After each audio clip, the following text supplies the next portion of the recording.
Hey there, thanks for someone asking this question on the discussion board. I was going to say something about it in class, but we ran out of time the other day. This is really kind of what the course is about, is reading something like this carefully, labeling, kind of going through this journey. That doesn't necessarily make for a great exam question, but this is a good opportunity. So let's read carefully. I mean, to me, this question does seem kind of interesting. It's something that you set to the side, talk about in quiz section, talk to each other. Maybe you don't do in one sitting. But our first attempt could be to label as much as we can. So it says we have a trough, semicircle right here. So they tell me that. And the radius is 2. So that already is making me want to give the equation of a circle, but let's keep going. Water starts flowing into the trough in such a way that the depth of the water is increasing at a rate of 3 inches per hour.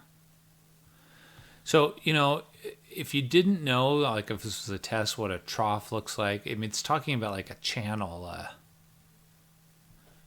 canal, if you're from Eastern Washington like me, full of water that's flowing here. They're showing you a cross section. It says that in the picture.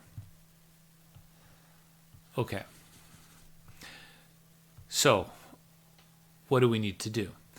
Well, I haven't read anything yet. But I feel like I'm already to a point where I might want to start labeling some things. I feel like I would like to choose where the origin is. And honestly, I feel conflicted when I read this. I kind of would like the origin to be the bottom because I don't have any negatives. But I also like the origin to be the center of the circle. I have, just from experience, I kind of like starting at the bottom, but center of the circle, I feel like it's equal either way. So let's say I make the bottom.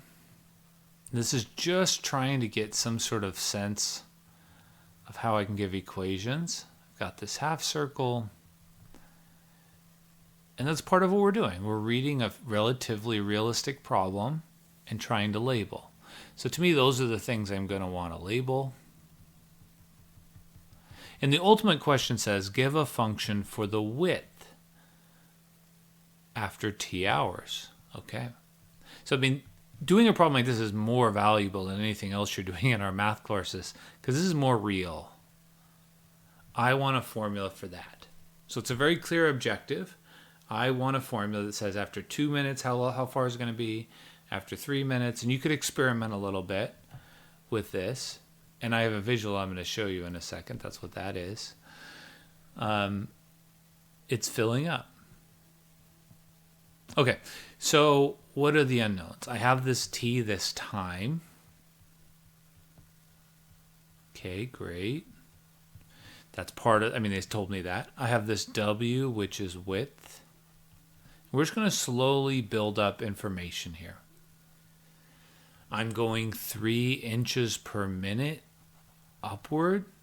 I'm a little confused because that's in feet. Okay. Maybe I'll do a little conversion thing here.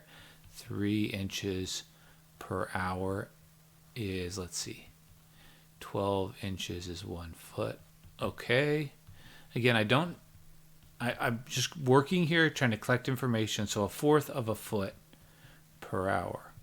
Now, we've played that game a lot with Allison and Adrian and many things going. So we have something that's going up. This line is going up and up and up. The depth of the water is increasing at 3 inches per hour, or 1/4 a foot per hour. So time times this is how deep it's going to be.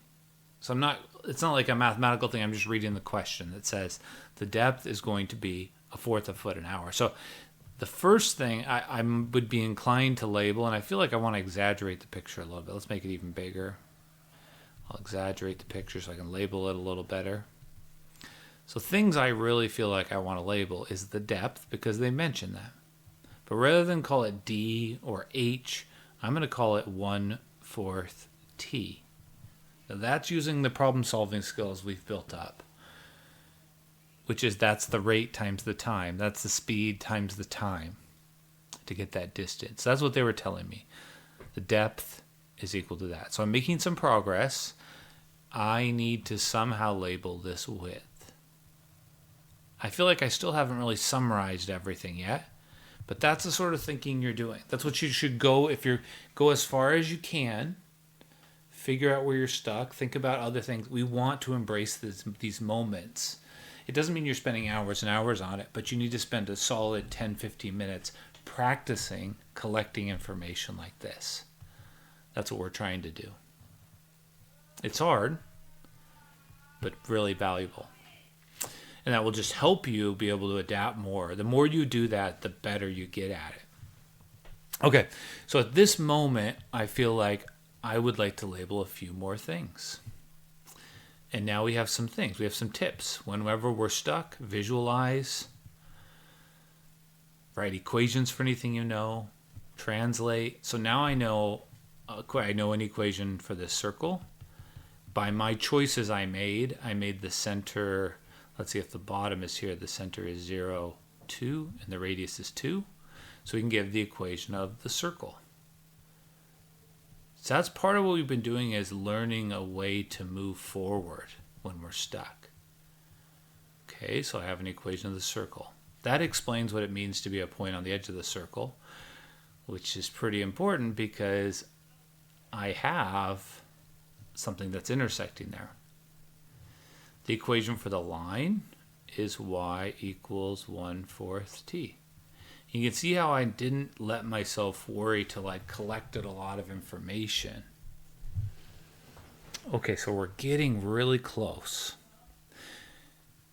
Now I'm a little worried because if I could label this point x and y, x is how far you're going this way, and I realize I just went off my screen. This is x,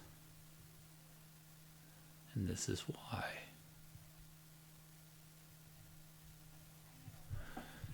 So the last observation I'll make, and I'm going to show some visuals, is it looks to me like the w is going to be twice what the x is. If I can figure out what the x is.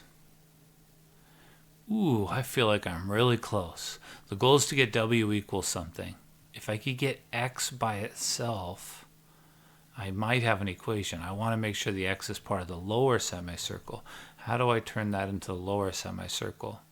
But then you might say, well, then I'm still going to have y's. How am I going to get rid of y? So you can see how I feel like a lot of things come together that we're saying here. If you can find a formula like that, it's really valuable because it sort of gives you a deterministic thing. It says, based off of this, we do a whole bunch of stuff. It's like a big, long machine, and I know what's going to pop out at the end. If we can find all of that, then we can analyze it, make predictions, use it. So that's the piece. And this is very hard for most students, but that's why I'm saying this is a problem for us to be practicing collecting information. So we're really close. W is 2x. I think that if you manipulate your equations, you're going to be able to get what x equals. Let me move my little visual. So I'm going to show you that next. And then somewhere in there you might have a y, but you already know that y is 1/4 t. That will get you a formula. It's a composition, actually, because you have x in terms of t, x in terms of y, y in terms of t. So it was a chance to kind of bring several things together. Okay, and it's an interesting sort of question because it's saying based off of the width, what's the depth? So I did, just because I remember this question well from the last time I taught it, I thought it'd be fun to have a visual. I have to tell you, in order for me to make the visual, I have to know the precalculus. So I already had to figure out how quickly it's going up so that I could label this. I actually made a mistake and I just left it. I'm going to show you the mistake here. So when I first did this, I made it so that I could just change the value of time. And this is what happened. It went beyond. And I was like, oh no. That might make sense to me in terms of the equations, but it's really beyond the domain of the problem. And so I was like, I need to change the domain. How big can t get? Well, x can only go up to 2. So if x goes up to 2, I should only go up to 8 seconds. There's a practical example of domain. Right? You shouldn't go beyond 8 seconds because then it'll start spilling over the side and the model's no longer accurate. So I thought that was interesting. You can do a few bit of sampling. Whatever formula you get, you can see when you're at the top, the width should be 2. When you're at the bottom, the width should be 0. So to me, the finding and exploring of a formula like that is a very important skill that kind of overlaps with this reoccurring theme of we're faced with a challenge like this. How much of it can we label? What equations can we find? And then see where we're stuck. And at this point, it's natural to be stuck in various spots, but I hope we're getting some ideas to move forward. Okay, I hope that sort of helps.